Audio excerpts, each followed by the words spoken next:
नमस्कार। तो आज हम डिस्कस करेंगे इंपॉर्टेंट करंट अफेयर के क्वेश्चन। आप नेशनल इंटरनेशनल अफेयर के क्वेश्चन भी जो है वो कह सकते हैं पीजीटी की भाषा में। अभी देखिए थोड़ा सा हम इंट्रोडक्शन कर लेंगे जो पीजीटी हिंदी का पेपर हुआ है उसकी, और उसके बाद जो है डिस्कशन को स्टार्ट करेंगे। स्टार्टिंग में थोड़ा सा टाइम मैं आपका लूँगा। अब देखो पीजीटी हिंदी का पेपर जो है वो अभी हुआ है, तो हम इस पेपर को अगर एनालाइज करें कि क्या हमने जो अभी तक डिस्कस किया है वो एनफ है या नहीं है और पेपर कैसा था। देखिए पीजीटी यानी कि पोस्ट ग्रेजुएट टीचर, तो उसके हिसाब से तो पेपर बहुत अच्छा डाला गया था। पीजीटी मुझे लगता है कि अलाइड सर्विसेज से ज़्यादा अच्छी नौकरी है, तो पीजीटी उसके हिसाब से पेपर अच्छा था। और दूसरा अगर हम बात करें कि इस पेपर में जो है जो अभी तक हमने डिस्कस किया है वो एनफ है या नहीं है, तो मेरे हिसाब से तो बिल्कुल एनफ है। चाहे देखो करंट अफेयर के लिए अगर हम बात करें, हमारी ये उत्तीर्ण सीरीज़ हो गई या फिर हमारी अभ्यास सीरीज़ हो गई, ये दोनों सीरीज़ मेरे को बहुत ही ज़्यादा एनफ लगी, क्योंकि इन सीरीज से क्वेश्चन कवर हुए थे। एचपीजीके के लिए अगर हम बात करें तो एचपीजीके के लिए मुझे लगता है कि मिशन एलाइड बहुत एनफ है और गिरिराज पत्रिका एनफ है, यहाँ से क्वेश्चंस कवर हुए थे। अब देखो जब भी एग्ज़ाम होता है या फिर जब भी हम तैयारी करते हैं तो मैं दो बातें आपको ज़रूर कहता हूँ। पहली बात मैं ये कहता हूँ कि किताबों का साथ मत छोड़िए, किताबें जो हैं वो बहुत ज़्यादा इंपॉर्टेंट हैं। और दूसरी बात मैं ये बताता हूँ कि जितने आप लिमिटेड सोर्सेज रख सकते हैं उतने लिमिटेड सोर्सेज रखिए।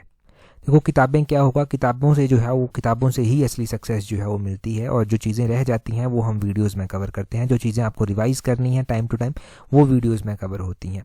और देखो अगर हम बात करें लिमिटेड नंबर ऑफ सोर्सेज क्यों ज़रूरी हैं, लिमिटेड नंबर ऑफ सोर्सेज इसलिए ज़रूरी हैं क्योंकि देखो डिस्कस करने के लिए बहुत कुछ है। आप चाहे जितना मर्जी डिस्कस कर लीजिए, कभी ख़त्म होंगे ही नहीं ऑनलाइन सोर्सेज। तो लिमिटेड नंबर ऑफ सोर्सेज इसलिए रखिए। अब मैं एक एग्जांपल देके आपको समझाता हूँ। एचपीजीके आपने पीजीटी हिंदी पेपर की देखी होगी, आपने देखा होगा कि एचपीजीके के कुछ ऐसे क्वेश्चंस थे, कोई 3-4 क्वेश्चंस ऐसे थे, आप जहां मर्जी से पढ़ लेते, जितना मर्जी पढ़ लेते, वो 3-4 क्वेश्चन कभी सॉल्व हो ही नहीं सकते थे। तो उन क्वेश्चंस को सॉल्व करने का क्या तरीका है, देखो कमीशन भी वही चाहता है कि आप उन क्वेश्चंस को सॉल्व मत कीजिए। अब एक क्वेश्चन के लिए कोई एक किताब पढ़कर तो नहीं जाएगा, जहां मर्जी से आपने पढ़ा होता वो क्वेश्चन कवर होने वाले थे ही नहीं। तो अगर लिमिटेड नंबर ऑफ सोर्सेज से आपने पढ़ा होता ना, तो कम से कम मैं कहता हूँ कि एचपीजीके के 8 से 10 क्वेश्चंस जो है वो आप इजीली सॉल्व कर देते, और किए भी होंगे बहुत सारे बच्चों ने। बात वही है कि इतनी बड़ी नौकरी जब लेनी है ना, तो पेपर से 1-2 महीने पहले पढ़ के ना कभी सक्सेस नहीं मिल सकती। आपको उसके लिए सालों साल मेहनत करनी पड़ती है, नौकरी एकदम से नहीं मिलती भाई। तो इसलिए जितनी मेहनत कर सकते हैं उतनी कीजिए। अगर पीजीटी के लिए आपने दिन रात मेहनत की थी तो टीजीटी में वो काम आएगी। पीजीटी का एग्जाम तो हो गया है, तो टीजीटी के बारे में सोचिए, पीजीटी को भूल जाइए। एक बात जिसका सुजेशन मुझे आपसे चाहिए कि हमने बहुत पहले इनके पिछले साल हमने एक सीरीज डिस्कस की थी जहाँ पर हम जो है वो हिस्ट्री के क्वेश्चन जो था वो डिस्कस करते थे। उस सीरीज़ को हमने नाम दिया था सफलता सीरीज़ का नाम। तो मुझे लगता है कि उस सफलता सीरीज़ को कंटिन्यू कर देना चाहिए, क्योंकि वो अलाइड सर्विसेज में भी आपकी हेल्प करेगी और वो सीरीज़ जो है अभी आपके आने वाले पेपर 1 में भी जो है वो हेल्प करेगी। आप सुजेशन देके बता दीजिए कि क्या उस सफलता सीरीज़ को हमें कंटिन्यू करना चाहिए। अभी तक उसके 17 पार्ट हम डिस्कस कर चुके हैं। पिछले साल हमने प्लेलिस्ट उसकी बना रखी है, आप प्लेलिस्ट में देख लेना, सफलता सीरीज़ की प्लेलिस्ट मिल जाएगी, तो उसका आप कमेंट करके बता देना। अब हम स्टार्ट करते हैं अपने डिस्कशन को। क्वेश्चन नंबर 1 से बोलते हैं, which of the following country decided to double its defence budget over next 12 year. तो बोलते हैं कि अभी हाल फिलहाल में ये कौन सी कंट्री ने जो है वो डिसाइड किया है कि वो अगले आने वाले 12 वर्षों में अपना रक्षा का जो बजट है ना वो दोगुना कर देगा। देखो आने वाले टाइम में अपने रक्षा बजट दोगुना करने का ये डिसाइड किया गया है नॉर्वे कंट्री के द्वारा। ऑप्शन सी सही आंसर है। आने वाले 12 सालों में जो है वो नॉर्वे अपना बजट जो है वो इंक्रीज कर देगा। अब देखो नॉर्वे जो है वो नाटो का एक मेंबर है, वो आपने ध्यान रखना है। और आपने ध्यान रखना है कि डिफेंस बजट जो है वो ओवर 83% जो है वो उसने इंक्रीज करने का जो है वो कहा है अपना। यहाँ के जो प्राइम मिनिस्टर हैं उनका जिनका नाम है जॉन्स घर जो है वो इनका नाम है, और इन्होंने जो है ये अनाउंसमेंट जो है वो की है। अब सिक्योरिटी कंसर्न्स को देखते हुए ऑब्वियसली बजट को बढ़ाने की बात की गई है। तो नॉर्वे के बारे में अगर हम बात करें कि नॉर्वे को क्या कहा जाता है, तो नॉर्वे को जो है वो लैंड ऑफ मिडनाइट सन भी जो है वो कहा जाता है। वो भी आपने ध्यान रखना है कि नॉर्वे को क्या कहा जाता है। बाकी नाटो के बारे में तो हम बहुत बार डिस्कस कर चुके हैं कि नाटो की स्थापना कब हुई थी, इसका हेडक्वार्टर कहाँ पर स्थित है, इसके लेटेस्ट मेंबर जो है वो कौन कौन से बने हैं, तो वो सब आपने यहाँ से नोट करना है। अगला क्वेश्चन देखते हैं हमारे पास क्या पूछा गया है। और देखो नाटो के बारे में मोस्ट एक्सपेक्टेड क्वेश्चन है आने वाले टाइम में। एक बार मैं बता ही देता हूँ नाटो के बारे में फिर से। 1949 में इसकी स्थापना की थी। वही जो लेटेस्ट मेंबर नाटो के बने हैं वो 31 नंबर का मेंबर जो है वो फिनलैंड जो है वो इसका बना है। वो आपने ध्यान रखना है कि 31 नंबर का मेंबर नाटो का कौन बना है, और उससे पहले भी या फिर उसके बाद भी कोई मेंबर बना था तो वो कौन बना था। तो आपने ध्यान रखना है कि 32 नंबर का मेंबर भी जो है वो स्वीडन अभी बन चुका है, तो वो आप नोट करें। अगला क्वेश्चन देखते हैं, बोलते हैं क्या यहाँ पर, बोलते हैं यहाँ पर recently who has become the first women from India to serve as jury member of the upcoming summer Olympics in Paris. तो बोलते हैं कि अभी हाल फिलहाल में जो है वो पेरिस में जो आगामी ग्रीष्मकालीन ओलंपिक्स होंगे उनमें जो है वो किसे जो है वो जूरी सदस्य के रूप में जो है वो सेवा देने वाली भारत की पहली महिला जो है वो बनाया गया है, या फिर कौन चुनी गई है इसके लिए। तो ये जूरी मेंबर चुनी गई हैं बिल्किस मीर। बिल्किस मीर का नाम आपने ध्यान रखना है, ऑप्शन ए जो है वो सही आंसर है। भारत की ये पहली महिला जो है वो बनी है जो पेरिस में ओलंपिक्स होंगे या फिर ग्रीष्मकालीन ओलंपिक्स होंगे उनमें जो है वो जूरी सदस्य के रूप में चुनी गई हैं। ये कहाँ से हैं, ये जम्मू कश्मीर से जो है वो संबंध रखती हैं, ये आपने ध्यान रखना है। और आपसे क्वेश्चन पूछा जा सकता है कि समर ओलंपिक्स जो अभी होंगे उनको कौन होस्ट करेगा, तो पेरिस उनको होस्ट जो है वो करेगा, ये आपने ध्यान रखना है। कब ये स्टार्ट होंगे, तो 26 जुलाई को जो है ये स्टार्ट हो जाएंगे, अगस्त 11 तक जो है ये चलेंगे। तो ये आपने ध्यान रखना है कि जो समर ओलंपिक्स होंगे वो कहाँ पर होंगे, कब कौन होस्ट करेगा, ये पूरी बातें आपको पता होनी चाहिए। अगला क्वेश्चन देखते हैं हमारे पास क्या पूछा गया। नेक्स्ट क्वेश्चन में पूछा गया है recently which of the following country developed the world's most powerful laser. तो बोलते हैं कि कौन सी कंट्री ने जो है वो अभी हाल फिलहाल में जो है वर्ल्ड की मोस्ट पावरफुल लेज़र जो है वो डेवलप की है। अगर हम बात करते हैं कि वर्ल्ड की मोस्ट पावरफुल जो शक्तिशाली जो लेज़र किसी कंट्री ने जो है वो डेवलप की है वो कौन सी कंट्री है, तो वो आपने ध्यान रखना है कि वो कंट्री है रोमानिया, ऑप्शन सी जो है वो सही आंसर है। अगर हम रोमानिया की ही बात कर लेते हैं कि रोमानिया कंट्री जो है क्या इंपॉर्टेंट है, तो रोमानिया की कैपिटल, एक बेसिक सा क्वेश्चन बनता है कि रोमानिया की कैपिटल जो है वो कहाँ पर स्थित है। तो रोमानिया की कैपिटल आपने ध्यान रखनी है कि इसकी कैपिटल जो है वो कहाँ पर स्थित है, बुखारेस्ट में इसकी कैपिटल जो है वो स्थित है। कहाँ पर, बुखारेस्ट में इसकी कैपिटल स्थित है, चाहे मैं यहाँ पर लिख भी देता हूँ, नया नाम है बुखारेस्ट, यहाँ पर इसकी कैपिटल जो है वो स्थित है।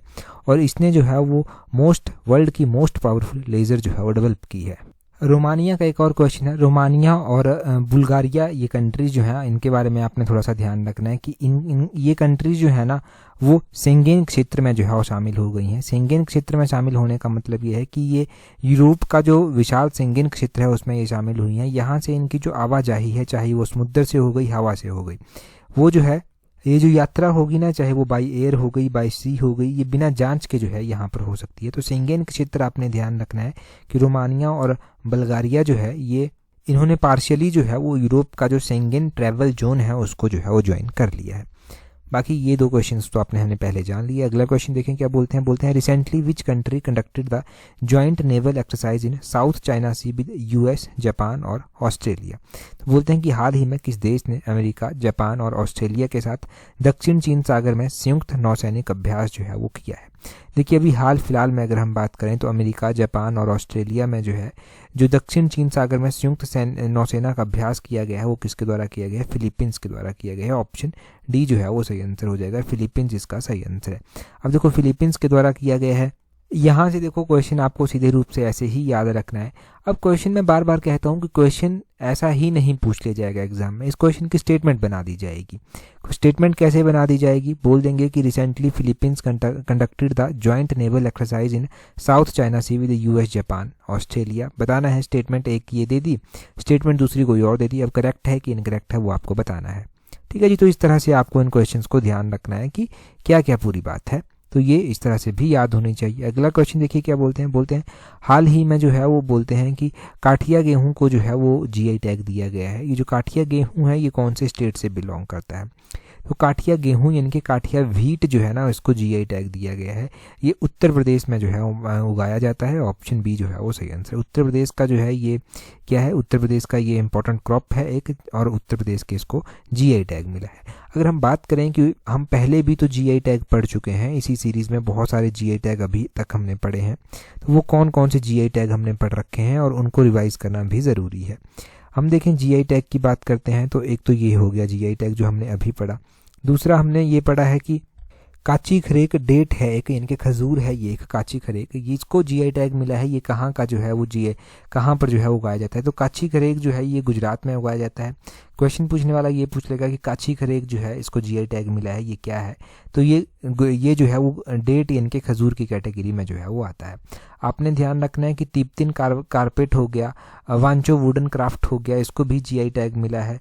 और आदि केकीर हो गया, इसको भी जीआई टैग मिला है। ये अरुणाचल प्रदेश के इंपॉर्टेंट प्रोडक्ट जो है वो है, तो ये आपने ध्यान रखना है। हमने इससे पहले पढ़ा था कि याक छुरपी हो गया, याक छुरपी को जो है वो जीआई टैग मिला है। ये भी अरुणाचल प्रदेश का जो है वो याक छुरपी है, जिसको जीआई टैग जो है वो मिला है। तो ये इंपॉर्टेंट जीआई टैग जो है वो आपने ध्यान रखने। बाकी तो हिमाचल का जीआई टैग आपको पता ही है कि बहुत सारी चीज़ों को दिया जा चुका है, परंतु एक यूरोपियन जीआई टैग दिया गया था अभी हाल फिलहाल में।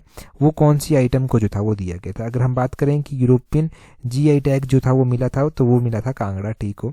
उसका आपने ध्यान रखना है कि कांगड़ा टी को जो है वो यूरोपियन जीआई टैग अभी हाल फिलहाल में जो है वो मिल चुका है हिमाचल से। अगला क्वेश्चन देखते हैं क्या बोलते हैं। बोलते हैं यहाँ पर recently who has become the sole Indian weightlifter who qualified for the Paris Olympic 2024। तो बोलते हैं कि हाल ही में पेरिस ओलंपिक जो 2024 में होंगे उसके लिए क्वालिफाई करने वाले एकमात्र भारोत्तोलक कौन बने हैं?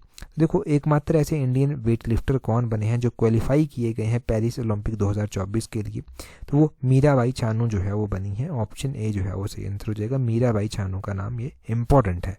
अब देखो, हम ओलंपिक गेम्स की बात कर लेते हैं। जो समर और विंटर ओलंपिक्स गेम्स जो हैं वो होती हैं, वो कौन कौन सी कंट्रीज अभी तक होस्ट जो हैं वो कर चुकी हैं। देखिए, हम होस्ट करने की बात करते हैं तो 2024 में जो ये ओलंपिक्स की गेम होंगी ये पेरिस यानी कि फ्रांस में जो है वो होस्ट की जाएंगी। इससे पहले 2022 में जो था वो हुई थी। 2022 में जब हुई थी तो चाइना बीजिंग में जो था ये की गई थी। उससे पहले 2020 में जो था ये की गई थी। 2020 में जब की गई थी तो 2020 में टोक्यो जापान में जो था वो की गई थी। और अब इसके बाद 2024 के बाद 2026 में जो है ये की जाएंगी। तो 2026 में जो है वो इटली इनको होस्ट करेगा। इटली का जो है वो मिलन कोर्टिया डी एमजिनो एक सिटी है, वहाँ पर की जाएगी। इटली आप कंट्री का नाम ध्यान रखें। और 2028 में कौन करेगा? 2028 में यूनाइटेड स्टेट इसको करेगा। लॉस एंजल्स में जो है ये किया जाएगा होस्ट। तो ये आपने ओलंपिक्स के बारे में ध्यान रखना है। 2024 का तो पेरिस ओलंपिक्स इनके पेरिस में ही की जाएंगी, तो पेरिस ओलंपिक्स इनको बोल दिया गया। पहले किसने किया था, आगे कौन करेगा, वो हमने जान लिया। वो इंपॉर्टेंट है हमारे लिए जानना। अगला क्वेश्चन देखते हैं हमारे पास क्या पूछा गया है नेक्स्ट क्वेश्चन में बोला गया है उत्कल दिवस commemorates the formation of which of the following day state. तो बोलते हैं कि उत्कल दिवस अभी हाल फिलहाल में जो है वो मनाया गया। बोलते हैं किस राज्य के गठन की याद में ये मनाया जाता है। उत्कल दिवस की अगर हम बात करते हैं तो कौन सा राज्य है जिसके गठन की याद में इसको मनाया जाता है? तो ये उड़ीसा राज्य है। उड़ीसा राज्य की याद में जो है वो इसको मनाया जाता है। ऑप्शन बी सही आंसर हो जाएगा। थोड़ा सा डिटेल से जानेंगे। उत्कल दिवस जो है ये उड़ीसा का फॉर्मेशन इस दिन हुआ था, तो उसको कमेमोरेट करने के लिए ये मनाया जाता है। कब हुआ था उड़ीसा का डे फॉर्मेशन? तो उड़ीसा का फॉर्मेशन 1 अप्रैल 1936 को ये हुआ था। तो ये 1 अप्रैल को ही जो है वो मनाया जाता है। ये भी आपने ध्यान रखना है। उत्कल दिवस 1936 को इसकी फॉर्मेशन हुई थी स्टेट की, तो उस टाइम से ये मनाया जा रहा है। देखो, हम बात करते हैं, आज हमें स्टेट फॉर्मेशन के बारे में जानने का मौका मिला है। तो यहाँ से इंपॉर्टेंट क्वेश्चंस क्या क्या पूछे गए हैं या फिर पूछे जा सकते हैं। देखो, इंपॉर्टेंट क्वेश्चंस जो यहाँ से बन सकते हैं वो क्या बन सकते हैं। पहले आपको बॉम्बे नाम आपने सुना होगा, तो बॉम्बे एक स्टेट हुआ करता था, फिर बॉम्बे को डिवाइड कर दिया गया। बॉम्बे डिवाइड हुआ तो यहाँ से 2 अलग अलग स्टेट बने। जो मराठी बोलते थे उनके लिए महाराष्ट्र जो था वो बनाया गया, जो गुजराती बोलते थे उनके लिए गुजरात स्टेट बनाया गया। तो ये 1960 में जो था वो हुआ था। ये आपने ध्यान रखना है। आपने ध्यान रखना है कि गोवा के बारे में आपने सुना है। तो गोवा जो था वो क्या था, गोवा पहले ना गोवा को जो पोर्टुगीज हुआ करते थे उनके द्वारा यहाँ पर जो था वो अपना कब्जा किया गया था। फिर वहाँ से इंडिया ने इसको एक्वायर किया और 1987 में जो था वो गोवा को फिर फुल जो 1987 में इसको फुल स्टेटहुड का दर्जा जो था वो मिला था। अदरवाइज़ तो ये 1962 की बात है। ये इंडिया में तो आ गया था, परंतु 1987 में इसको फुल स्टेटहुड का दर्जा मिला था।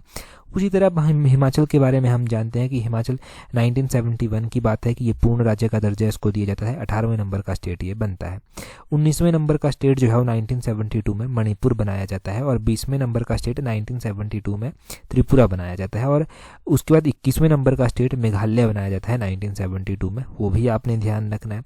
आपने साथ में ध्यान रखना है कि इसी तरह जो है हमें लेटेस्ट जो स्टेट देखने को मिलते हैं, जैसे कि 2014 में हमें तेलंगाना देखने को मिलता है कि एक नया स्टेट जो है वो बनता है। उससे पहले हमें क्या देखने को मिलता है कि वर्ष 2000 में क्या होता है, वर्ष 2000 में जो है वो छत्तीसगढ़ एक नया स्टेट जो है वो बनाया जाता है। छत्तीसगढ़ के अलावा जो है वो उत्तराखंड और झारखंड भी जो है वो नए स्टेट बनाए जाते हैं। तो छत्तीसगढ़ 26 नंबर का स्टेट बना था, उत्तराखंड जो था वो 27 नंबर का स्टेट बना था, और अगर हम झारखंड की बात करते हैं तो वो 28 नंबर का स्टेट जो था वो बना था। तो वो आपने ध्यान रखना है कि किस तरह से जो है वो स्टेट बनाए जाते हैं, या फिर किस तरह से स्टेट बने, कौन कौन से नंबर के स्टेट जो था ये बने थे।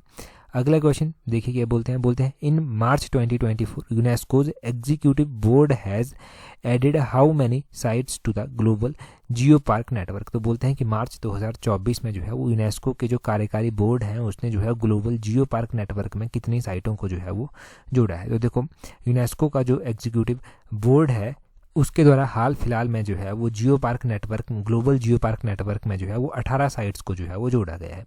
ऑप्शन सी जो है वो सही आंसर है, 18 साइट्स को जोड़ा गया है। यूनेस्को के बारे में हमने क्या क्या क्वेश्चन जो है वो अभी तक डिस्कस किए हैं। देखिए यूनेस्को के बारे में जो अभी तक हमने क्वेश्चन पढ़े हैं वो हमने पढ़े हैं कि 46 नंबर का सेशन हुआ यूनेस्को का वर्ल्ड हेरिटेज कमेटी का 2024 में। वो कहाँ पर हुआ था, किसने होस्ट किया था, इंडिया में ही जो था वो हुआ था। एक क्वेश्चन हमने वो पढ़ रखा है। और उसके अलावा हमने क्या क्वेश्चन पढ़ रखा है यूनेस्को के बारे में, हमने यूनेस्को की कुछ एक इंपॉर्टेंट साइट्स के बारे में जो है वो पढ़ रखा है। जैसे कि कौन कौन सी साइट्स यूनेस्को ने जो है वो अपने इंटेंजिबल कल्चरल हेरिटेज लिस्ट में जो था वो इंडिया की कुछ आइटम्स को जो है वो ऐड किया, जैसे कि गरबा जो गुजरात में होता है उसको जो था वो ऐड जो किया गया था। यूनेस्को के द्वारा ही जो है वो क्रिएटिव सिटीज़ नेटवर्क में जो था वो म्यूज़िक को, जो ग्वालियर का फेमस म्यूज़िक है ना उसको किया गया था, वो आपने ध्यान रखना है। और लिटरेचर की कैटेगरी में जो था वो कोझिकोड सिटी जो है ना, कोझिकोड सिटी को जो था वो रखा गया था, वो भी आपने ध्यान रखना है यहाँ पर। यूनेस्को के बारे में अगर हम बात करें तो उसका पूरा नाम पता होना चाहिए। इसका पूरा नाम है United Nation Educational Scientific and Cultural Organization, ये आपने ध्यान रखना है। अगर इसके हेडक्वार्टर की अगर हम बात करते हैं कि इसका हेडक्वार्टर जो है वो कहाँ पर स्थित है, तो इसका हेडक्वार्टर जो है वो पेरिस फ्रांस में ही जो है वो स्थित है। तो पेरिस फ्रांस इसका हेडक्वार्टर की जगह जो है वो ध्यान रखनी है। इसके स्थापना की बात करें कि हमने इसकी स्थापना जो था वो कब की गई थी, इसकी स्थापना कब हुई थी, तो 1945 में, 1945 में जो था वो इसकी स्थापना हुई थी। ये इंपॉर्टेंट क्वेश्चन यहाँ से हो गए। अगला क्वेश्चन देखें क्या बोलते हैं रिसेंटली गगन शक्ति 2024 exercise conducted by Indian air force eight which of the following place. तो बोलते हैं कि हाल ही में भारतीय वायुसेना के द्वारा जो है वो गगन शक्ति 2024 अभ्यास किया गया है, निम्नलिखित में से किस स्थान पर जो है ये आयोजित किया गया। देखो ये जो गगन शक्ति ये एक इम्पॉर्टेंट एक्सरसाइज है इंडियन एयरफोर्स की, और अभी हाल फिलहाल में ये 2024 में कहाँ पर की गई, पोखरन में जो था वो की गई। ऑप्शन ए जो है वो सही आंसर हो जाएगा। अब पोखरन में ये की गई, चलो ठीक है कि पोखरन में की गई। हम जानते हैं इंडियन एयरफोर्स की कुछ ऐसी एक्सरसाइजेज जो इंडियन एयरफोर्स जो है वो अलग अलग कंट्रीज़ के साथ जो है वो करता है। अगर हम बात करें, एक एक्सरसाइज होती है जो एक्सरसाइज डेजर्ट नाइट है वो इंडियन एयरफोर्स जो है वो करता है। अब ये डेजर्ट नाइट एक्सरसाइज जो है वो कौन सी कंट्री के साथ की जाती है, तो फ्रेंच की एयरफोर्स के साथ, तो फ्रांस की एयरफोर्स के साथ जो है वो की जाती है। एक डेजर्ट फ्लैग करके भी एक्सरसाइज है, तो डेजर्ट फ्लैग करके जो है ये एक्सरसाइज किस कंट्री के साथ होती है, तो हमेशा ही ध्यान रखना है कि ये मल्टीनेशनल एक्सरसाइज है। इसमें जो है वो large number of countries middle east से भी जो है वो शामिल होती हैं, ये आपने ध्यान रखना है। इंडिया भी शामिल होता है तो इंडिया के लिए इंपॉर्टेंट है। एक एक्सरसाइज सिंडेक्स जो है वो होती है, ये सिंडेक्स करके इस तरह से, तो ये एक्सरसाइज सिंडेक्स जो है वो कौन सी कंट्री के साथ जो है वो होती है। आपने ध्यान रखना है कि इंडिया इस एक्सरसाइज सिंडेक्स को जो है वो किसके साथ करता है, इसको जो है वो सिंगापुर के साथ जो है वो इंडिया करता है। एक इंद्रधनुष एक्सरसाइज भी की जाती है जो कि यूके के साथ जो है वो की जाती है, तो ये आपने ध्यान रखनी है। एक एक्सरसाइज इंद्र भी की जाती है, तो ये रशिया के साथ जो है वो इंडिया करता है। तो इस तरह की अलग अलग एक्सरसाइजेज हैं जो इंडिया एयरफोर्स की अलग अलग कंट्रीज़ के साथ जो है वो करता रहता है टाइम टू टाइम। अभी जो एक्सरसाइज हमने डिस्कस की वो भी इंपॉर्टेंट है। अगले क्वेश्चन में देखें, बोलते हैं recently who has receive the international culture award in 2024 for her exceptional contribution to the education and social services. तो बोलते हैं कि हाल ही में शिक्षा और सामाजिक सेवा में उनके असाधारण योगदान के लिए 2024 का जो अंतर्राष्ट्रीय संस्कृति पुरस्कार दिया गया है वो किसको दिया गया है। तो वो आपने ध्यान रखना है कि 2024 का जो अंतर्राष्ट्रीय संस्कृति पुरस्कार दिया गया है वो दिया गया है मीना चरांदा को। ऑप्शन बी जो है वो सही आंसर है। देखो ये जो मीना चिरंदा है ना, ये दिल्ली जो विश्वविद्यालय है उसमें कालिंदी कॉलेज है, उसकी प्रिंसिपल प्रोफेसर जो है ये हैं। तो इनका ये ध्यान रखना है कि इनको ये अवार्ड जो है वो दिया है। तो इंटरनेशनल कल्चर अवार्ड है ये, और 2024 का दिया गया है। एजुकेशन और सोशल सर्विसेज में जो एक्सेप्शनल कंट्रीब्यूशन है इनका, उसको देखते हुए, उसको ध्यान में रखते हुए इनको ये अवार्ड जो है वो मिला है। हमने क्वेश्चन पढ़ा था थोड़े दिन पहले ही कि नृत्य कला निधि अवार्ड जो है वो दिया गया है 17th डांस फेस्टिवल जो कि म्यूजिक एकेडमी में हुआ था, वहाँ पर ये दिया गया था। तो ये किसको दिया गया था, तो वो हमने पढ़ा था कि वसंत लक्ष्मी नरसिम्हाचारी को जो है वो दिया गया है। एक हमने वो अवार्ड पढ़ रखा है। इसके अलावा हमने एक अवार्ड क्या पढ़ा है, एक अवार्ड हमने पढ़ा है कि लक्ष्मी नारायण इंटरनेशनल अवार्ड किसको दिया गया है, तो ये प्यारेलाल शर्मा को जो है वो दिया गया है। प्यारेलाल शर्मा का नाम आपने ध्यान रखना है। हमने ये भी पढ़ा है कि पद्म विभूषण अवार्ड दिए गए थे, तो एम वेंकैया नायडू जो वाइस प्रेसिडेंट ऑफ इंडिया रह चुके हैं, उनको कौन सा अवार्ड दिया गया है, तो पद्म विभूषण अवार्ड उनको दिया गया था। अलग अलग पद्म अवार्ड होते हैं, जैसे कि पद्मश्री अवार्ड हो गया, पद्म विभूषण हो गया, पद्म भूषण हो गया, तो इनको पद्म विभूषण अवार्ड जो था वो दिया गया था। एक हमने वो अवार्ड पढ़ा था। हमने अवार्ड पढ़ा था कि संगीता कलानिधि अवार्ड भी जो है वो 2024 का दिया गया है। तो संगीता कलानिधि अवार्ड जो है वो टी.एम. कृष्णा को जो है वो दिया गया है। मद्रास म्यूजिक एकेडमी के द्वारा जो है ये अवार्ड अनाउंस किया गया था। देखो टी.एम. कृष्णा को जब ये अवार्ड दिया गया था ना, तो उसके बाद थोड़ी सी कंट्रोवर्सी भी वहाँ पर हुई थी। तो अब ये अवार्ड इंपॉर्टेंट हो जाता है आपका टी.एम. कृष्णा का, जो म्यूजिक एकेडमी के द्वारा संगीता कलानिधि अवार्ड जो है वो 2024 का दिया गया है। अगला कुछ हम डिस्कस करें उससे पहले देखो पीजीटी इंपॉर्टेंट है। पीजीटी पेपर 1 की अगर आप तैयारी कर रहे हैं तो टेस्ट सीरीज हमने लॉन्च कर रखी है। डेफिनेटली प्रैक्टिस आप करेंगे, जितनी प्रैक्टिस करेंगे उतनी ही एक्यूरेसी जो है वो आएगी। तो टेस्ट सीरीज का लिंक नीचे डिस्क्रिप्शन बॉक्स, कमेंट बॉक्स में दिया गया है, वहाँ से आप अवेल कर सकते हैं उस टेस्ट सीरीज को। बहुत ज़्यादा हेल्प जो है वो आपको मिलेगी। देखो जितनी प्रैक्टिस करेंगे ना उतनी ही एक्यूरेसी आएगी। ऑप्शंस को एलिमिनेशन करने की टेक्निक आप सीख जाएंगे। क्वेश्चंस को सॉल्व करने का टाइम आपको आइडिया आ जाएगा। 1 घंटे में किस तरह से क्वेश्चन सॉल्व करना है वो आप सीख जाएंगे। तो बहुत सारी चीज़ें जो हैं वो टेस्ट सीरीज से आप सीखेंगे। अगर पॉजिटिवली और एक पॉजिटिव माइंडसेट के साथ पूरी मेहनत लगाकर जो है वो आप चीज़ों को करते हैं, अपनी लेवल पर तैयारी करते हैं, टेस्ट सीरीज़ों को प्रैक्टिस करते हैं, तो बहुत ही ज़्यादा हेल्प आपको मिलेगी। और देखो पीजीटी जैसी नौकरी में तो ये मानता हूँ कि अगर पब्लिक सर्विस कमीशन कोई सबसे अच्छा पेपर कोई करवाता है तो एचएस का होता है, उसके बाद कॉलेज कैडर का, और उसके बाद ये पीजीटी का ही पेपर आ गया। उसके बाद मैं अलाइड सर्विसेज को कहूँगा। तो देखो पीजीटी का अगर मौका है ना, तो जितनी मेहनत कर सकते हैं कीजिए। अभी भी जिनके एग्ज़ाम की डेट नहीं आई है उनके पास बहुत ही अच्छा टाइम है, बहुत ही अच्छी अपॉर्चुनिटी है। आप अपने लेवल पर जितनी मेहनत कर सकते हैं कीजिए। उसके बाद पीजीटी की ही ये मेहनत टीजीटी में भी काम आएगी, और मेहनत कहीं नहीं जाने वाली।